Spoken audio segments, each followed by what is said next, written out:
Hey there, families. It's Manny Cabrera with Sidekicks Family Martial Arts. I hope that you guys are having a fabulous day. I'm really excited because I have a fantastic guest for you guys today. We are going to get an opportunity to talk about all things Hillsborough County Schools with the chair of the school board herself, Melissa Snively. So before I bring her on, let me tell you a little bit about her. I've got her bio right here. Melissa Snively serves as the chair of the Hillsborough County School Board. She was elected to the school board representing District 4 in 2014, and she's one of the 7 members responsible for making policy decisions and overseeing a total budget of $3.3 billion for the 8th largest school district in the nation, which is also the country's largest employer with more than 24,000 employees. We're not going to hold it against her, but Mrs. Snively earned her bachelor's degree from the University of Florida. I went to USF, but she's she had a major in English and a minor in secondary education, and she's been a member of the Florida Blue Key Leadership Honorary and past president of the Tampa UF Alumni Association. And Mrs. Snively has worked in the insurance industry for over 25 years and has owned a successful agency in Eastern Hillsborough County since 2001. She has 4 children. She's been married to her husband David since 1999, and all their children attend Hillsborough County Public Schools. So join me in welcoming Mrs. Melissa Snively to the show. Hi, Melissa. Hello from my kitchen. Yeah. Well, I think before we started talking, I think that was kind of everybody's talking from their kitchen nowadays. Yeah. I do one-on-one calls with a lot of our members, and it's their kitchen, their living room, wherever it is at right now. So let's start with you. I mean, you're at home, obviously staying safer at home. Yes. How are you guys coping with being at home as part of the safer at home stuff? Well, I think we're coping like everyone else is. I mean, we have our moments and a little bit of our frustrations and successes here and there. I still have 3 children in Hillsborough County Public Schools. I probably need to update my resume a little bit there, my bio. But the 4th one now, the oldest one, he is a college student. And has come back home. And so he's trying to manage e-learning as a college student as well. But we're managing. It's a little frustrating just because we're trying to have some structure, and sometimes it works and sometimes it doesn't work. And some kids are self-sufficient and self-starters, and some kids are not. If you don't mind my asking, how young is your youngest child? So our youngest child is in 6th grade. Gotcha. And he's our self-starter. Ironically, the youngest one is the one I usually don't have to worry too much about. He is on top of his assignments and very, very scheduled, and he's good. The other 3, I have to do a little noodling and cajoling to get on track with their assignments. Even the college one, huh? Especially the college one. I guess wanting to sleep until noon extends to e-learning too, I suppose. It does. And the only upside to that, Manny, is that we don't have to fight for EDSB bandwidth as much at 2:00 in the afternoon as we would at maybe 9:00 in the morning. Well, yeah, I know that a lot of I've seen a little bit of frustration with that, starting off. It seems to I guess EDSB has expanded their bandwidth a little bit over time, but you guys have had some ups and downs, obviously. But I feel like personally, I just want to say, I think that the fact that, and I told a friend of mine the other day that the fact that the entire district, and you like in your thing here, the 8th largest district in the country, largest employer. Actually, I need to update that. 7th largest district. 7th largest district in the country. Largest, one of the country's largest employers, and the fact that you guys in essentially 5 working days, pivoted from brick and mortar school to e-learning, says a lot, at least in my opinion, a testament to the goal of continuing to get kids educated, and the fact that everybody's working towards the same thing, and just the massive action that teachers and faculty and the district, I think, has been pretty cool. I think it's been really interesting to watch. I've never seen the district come together quite like this. I mean, it's actually been pretty inspiring, and people have had a lot of grace in trying to overcome some of the hurdles that we hit, the first week. And I must say that even the superintendent, is brand new. He came from a different county. First time in 50 years we've had a superintendent come from outside of Hillsborough County, and he hit the ground running immediately. Well, he didn't really have a choice, but he's been doing, I think, a really fantastic job, Mr. Addison Davis, our new superintendent, in managing all of this change. He's very passionate about education and students and making sure that they have the instruction that they need to elevate themselves to success. And it's pretty evident in his day-to-day interactions that is his priority. Well, that's great. I mean, he actually ended up having to start a week early, didn't he? Or well, at least that's what I thought I read in the news. Or well, sort of, because he was supposed to start officially the day after spring break. Got it. Because the last day for Mr. Akins was Friday the 13th of March. But I know, right? Omen. And it was a full moon that day too, remember? Yeah, that week it was there were a few things going on that week. It was kind of crazy. Full moon, Friday the 13th. It was crazy stuff.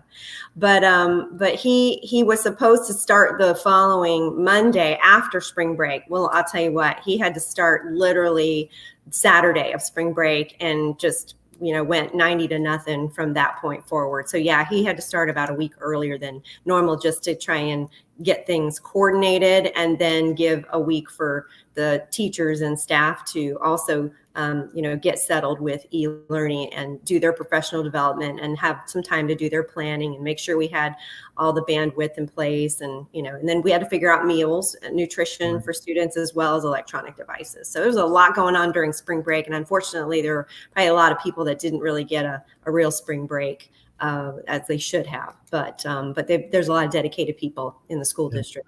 Well, I watched a video, from the teachers at an elementary school here where I'm at in Fishhawk, and it was just all the teachers posting just how much they miss the students, and I think the biggest thing that's really made a lot of this work, even though it's I'm sure it's very frustrating at times, because I mean we're dealing with it with our own kids, I got 3 children myself.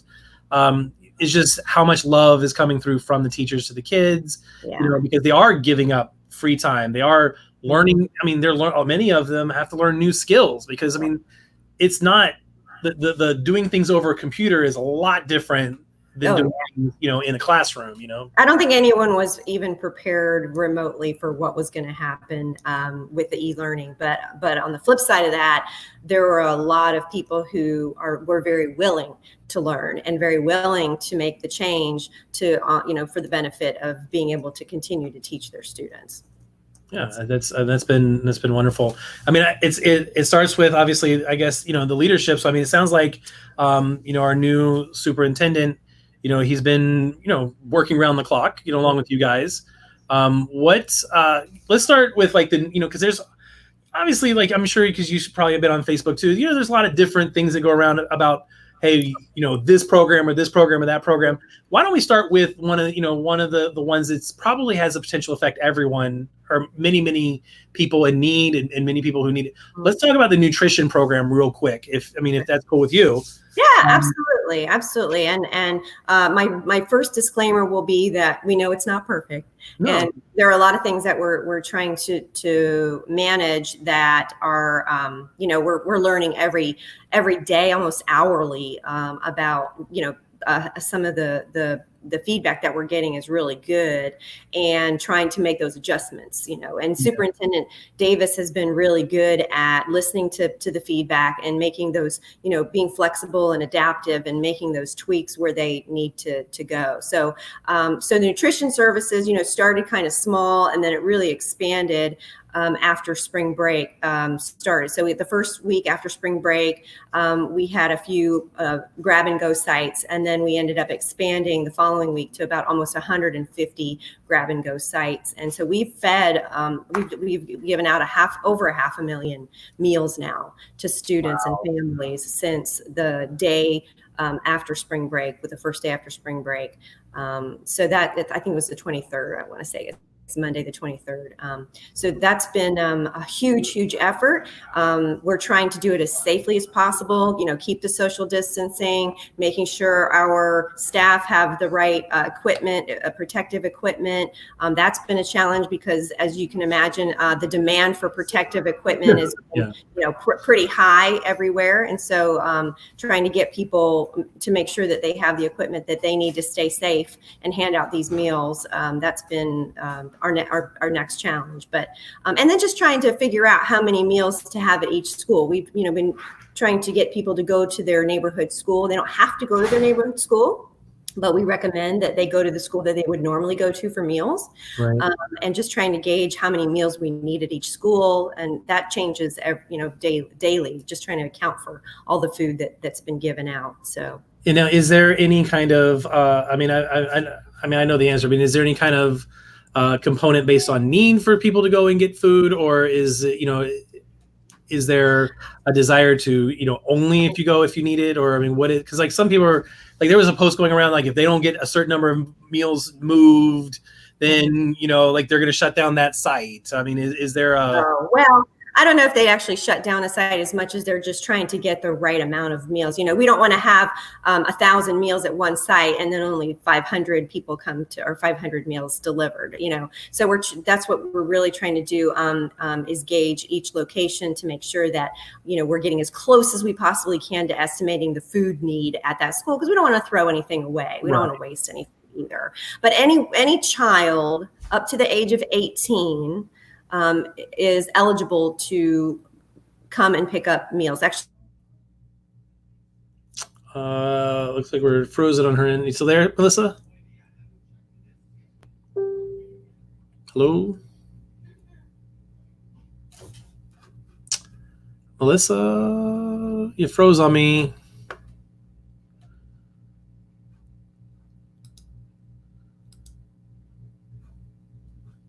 Hang on, guys. We are going to get Melissa back in just a second.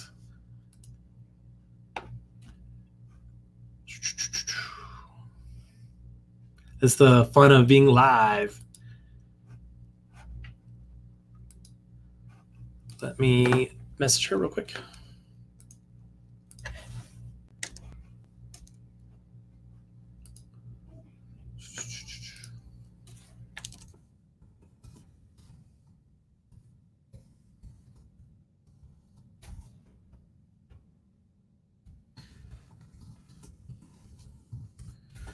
Give me 1 second. I'm going to let Miss Melissa get right back in, and we were going to get right back to it, guys.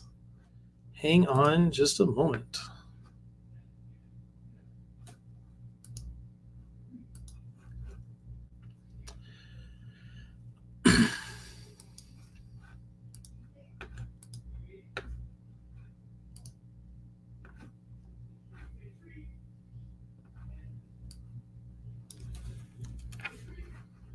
Sorry for the technical difficulties. You can imagine that everybody being on the internet all this time, it can be kind of wild. Laura says, thank you for doing this. I appreciate the kind words. We're going to get Melissa back as quick as we can. Give me 1 moment.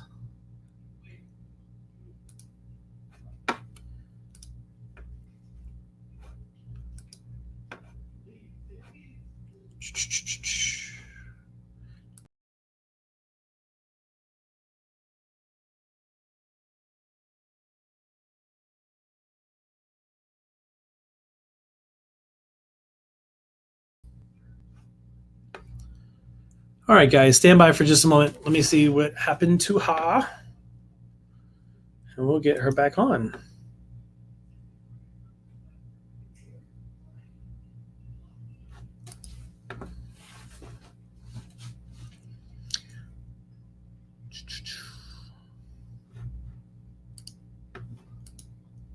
Looks like maybe she got disconnected from her internet real fast. Hang tight, guys.